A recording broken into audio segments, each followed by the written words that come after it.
Hi friends, welcome to senses சமையல். வாங்க இன்றைக்கி பனானா அல்வா எப்படி செய்யலாம்னு சொல்லி பார்க்கலாம்.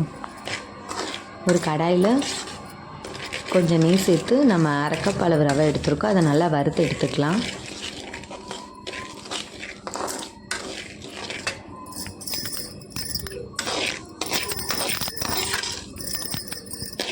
நல்லா பொன்னிறமாக வறுத்ததுக்கப்புறம் நம்ம ரவை எடுத்து அரை கப் அளவே நம்ம தண்ணியும் சேர்த்துக்கலாம்.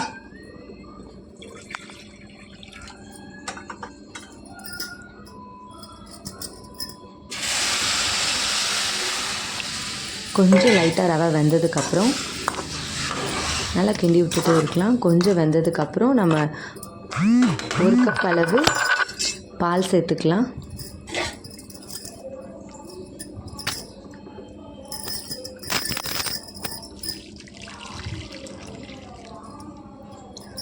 கொஞ்சம் கிளறி விட்டுட்டு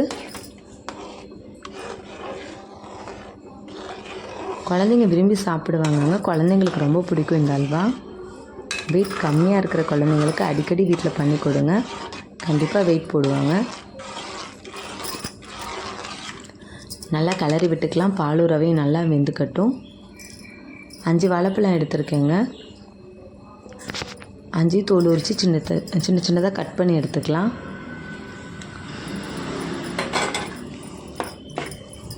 நம்ம எடுத்து வச்சுருக்கிற ரவையில் சேர்த்து கிளறிக்கலாம் வாழைப்பழத்தை. அடுப்பை கொஞ்சம் மீடியமாக வச்சு எல்லாமே பண்ணுங்கள், ரொம்ப ஸ்பீடாக வைக்க வேணாம். கொஞ்சம் கேசரி பவுடர் சேர்த்துக்கிறேங்க, நீங்களும் சேர்த்துக்கோங்க. கலர்ஃபுல்லாக நல்லாயிருக்கும் பார்க்குறதுக்கு. நல்லா கிளறிட்டே இருங்க, ரொம்ப கஷ்டம்லாம் இல்லைங்க. லைட்டாக கிளறி விட்டாவே போதுங்க. ஈஸியான அல்வா டக்குன்னு ரெடி பண்ணிடலாங்க. டேஸ்ட்டும் ரொம்ப சூப்பராக இருந்துச்சுங்க. அதுக்கப்புறம் நம்ம ரவை எந்த அளவு எடுத்தோமோ அதே அரை கப் அளவு சர்க்கரை எடுத்துக்கலாம்.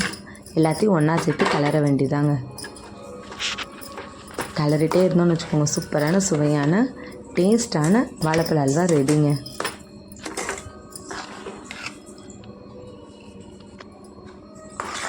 குழந்தைங்கலேருந்து பெரியவங்க வரைக்கும் விரும்பி சாப்பிடுவாங்க, அவ்வளோ டேஸ்ட்டாக இருந்துச்சுங்க. நல்லா கிளறிட்டே இருக்க வேண்டியதாங்க. ரொம்ப நேரம்லாம் கிளறணும் அவசியம் இல்லை, கொஞ்சம் நேரம் கிளறினாவே போதும்.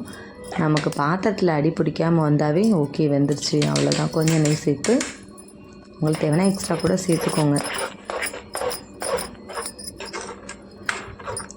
அப்படியே கொஞ்சம் கிளறிட்டே இருந்திங்கன்னா நமக்கு பாத்திரத்தில் ஒட்டாமல் வந்தாவே அல்வா ரெடிங்க. நம்ம தட்டுக்கு மாற்றிடலாம். இதை சூடாக சாப்பிட்றத விட கொஞ்சம் ஆறுனதுக்கப்புறம் சாப்பிட்டா டேஸ்ட்டு ரொம்ப நல்லா இருக்குங்க.